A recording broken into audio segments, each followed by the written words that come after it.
বিসমিল্লাহির রহমানির রহিম। আজকে একটি ইম্পর্টেন্ট টপিকস পিরিয়ডিক ব্রিদিং, সেটা নিয়ে একটু ডিসকাস করব। পিরিয়ডিক ব্রিদিং বলতে আমরা কি বুঝি? এটা হচ্ছে একটা abnormality of respiration occur in several disease condition. এখানে the person breath deeply for a short interval and then breath slightly or not at all for an additional interval. This cycle is repeating over and over.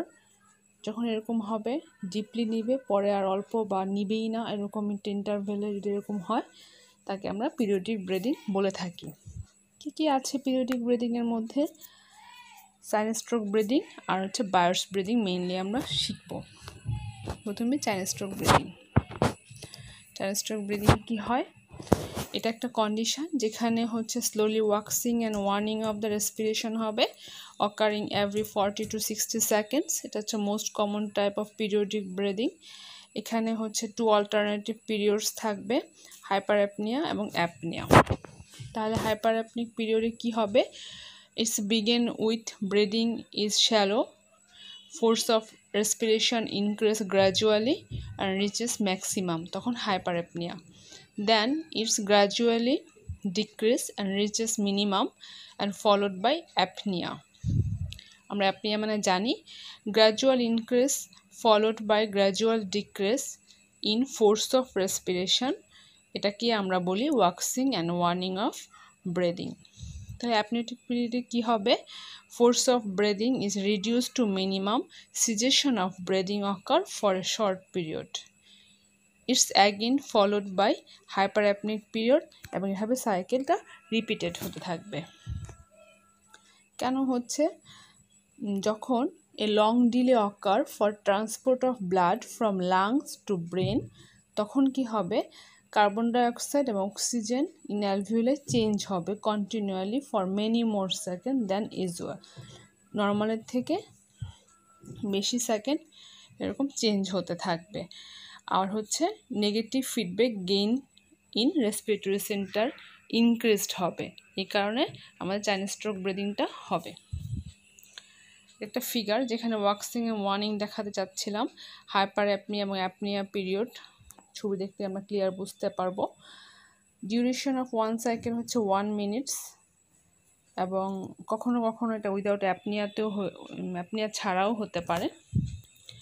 কি হয়? মেকানিজমটা হচ্ছে এখানে যে initially during forced breathing large quantity of carbon dioxide washed out from blood.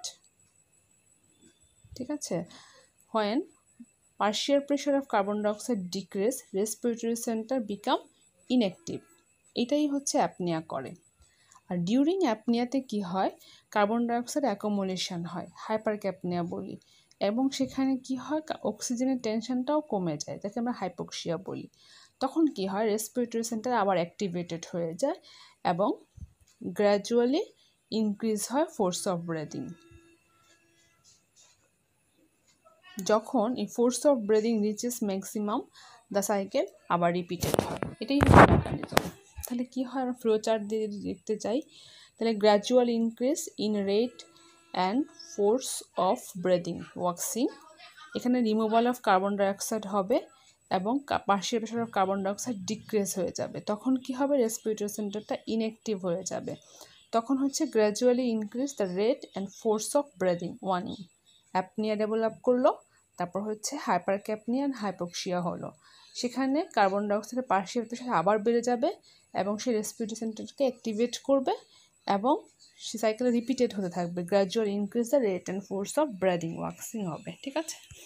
আচ্ছা, তো basic কজে হচ্ছে আমাদের সবারই হচ্ছে চাইন স্ট্রোক ব্রিদিং হবে, কিন্তু নর্মাল কন্ডিশন এটা ড্যাম্পড থাকবে।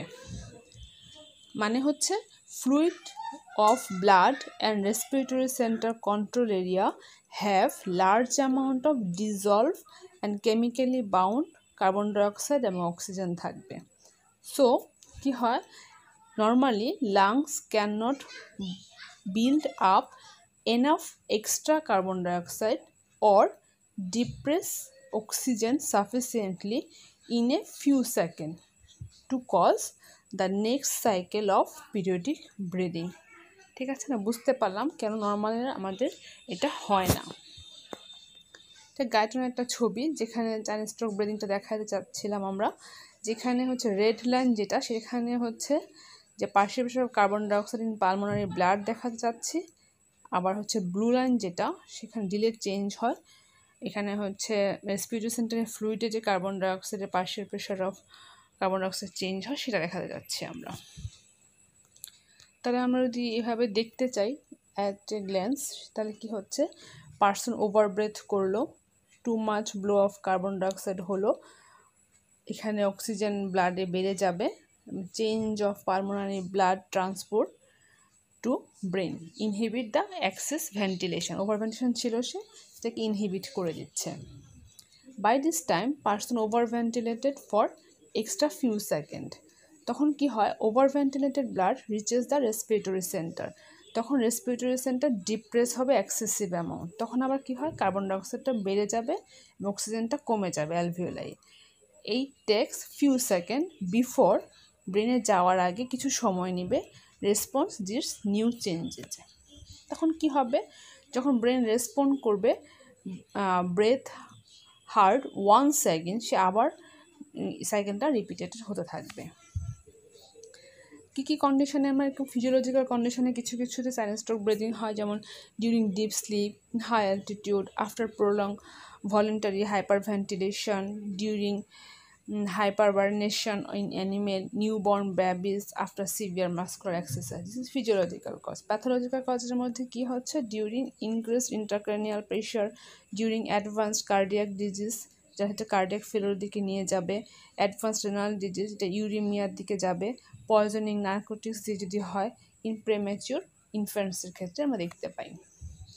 2 নম্বরে কি বলেছিলাম আমরা, বায়ার্স ব্রিদিং, যেটা হচ্ছে যে characterised by several normal respiration at a time 1 or 4 বা 1 থেকে 5 বা তার থেকে বেশি, followed by sudden a period of complete cessation of respiration, তাকে আমরা বায়ার্স ব্রিদিং বলি। এটা ফ্রেঞ্চ ফিজিশিয়ানের নাম অনুসারে হয়েছে, ওনার নাম ছিল ক্যামিলি বায়ার্স, উনি 1876 সালে এটা প্রথম ডিসকভার করেছিলেন। তাকে আমরা ক্লাস্টার বা অ্যাটাক্সিক ব্রিদিংও বলে থাকি। কি ফিচার তাহলে পেলাম আমরা এখানে, এটা হচ্ছে যে পিরিয়ড অফ অ্যাপনিয়া পাবো এবং হাইপার অ্যাপনিয়া পাবো, কিন্তু এখানে কোনো ওয়াক্সিং এবং ওয়ার্নিং অফ রেসপিরেশন হবে না। আফটার অ্যাপনিওটিক পিরিয়ড আমরা হাইপার অ্যাপনিয়া অ্যাব্রাপ্টলি পাবো। কজ তাহলে কি হচ্ছে, due to apnoea carbon dioxide accumulate করবে, এটা রেসপিরেশনটাকে স্টিমুলেশন দিবে, হাইপার ভেন্টিলেশন হলো। হাইপার ভেন্টিলেশন হওয়ার পরে lots of carbon dioxide wash out করে দিচ্ছি, তখন রেসপিরেশনটা স্টিমুলেশন হবে না, অ্যাপনিয়া ডেভেলপ করবে। তাহলে হচ্ছে এটা আমরা ফিজিওলজিক্যাল কোনো কন্ডিশনে বায়ার্স ব্রিদিং কিন্তু পাবো না, এটা হচ্ছে অনলি এটা প্যাথোলজিক্যাল কন্ডিশনে পাবো। এটা হচ্ছে বিভিন্ন নার্ভাস ডিসঅর্ডার নিশনের জন্য বা ব্রেন ইনজুরির জন্য হয়ে থাকলে আমরা বায়ার্স ব্রিদিংটা পাই, যেমন হচ্ছে মেনিনজাইটিস, ইনজুরি টু ব্রেন এবং সিভিয়ার ব্রেন ড্যামেজে পাবো। এটা হচ্ছে বায়ার্স ব্রিদিং, হাইপার অ্যাপনিয়া এবং apnoea. Thank you for your patience hearing.